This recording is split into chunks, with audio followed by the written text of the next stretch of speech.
অন্তরের আকুলতা ও আরতি। সত্যের প্রতি আগ্রহী হবে আসল আন্তরিক উদ্দেশ্য।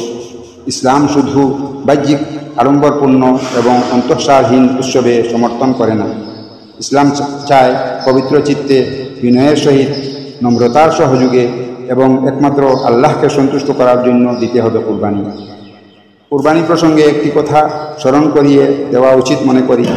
তা হলো, কুরবানিকৃত মাংসের হকদার হচ্ছে আত্মীয় স্বজন এবং দীন দরিদ্র ব্যক্তিবর্গ। তাদের অংশ আল্লাহ তাআলা কর্তৃক নির্দিষ্ট।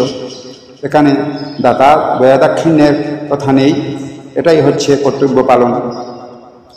এজন্য কুরবানির মাংস বিতরণের সময় যেন হকদারদেরকে তুচ্ছ-তাচ্ছিল্য না করা হয়, কৃপা করার যেন বিন্দুমাত্র প্রকাশ না থাকে আচার আচরণে, এমনকি কথাবার্তায়।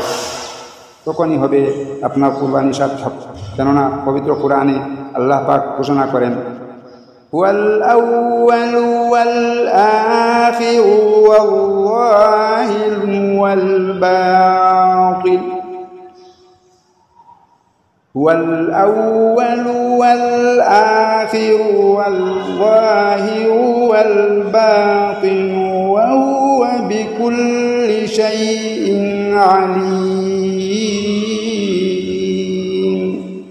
অর্থাৎ যিনি আদি অন্ত, প্রকাশ্য ও অপ্রকাশ্য, সকল কিছুই পরিপূর্ণরূপে পরিজ্ঞাত।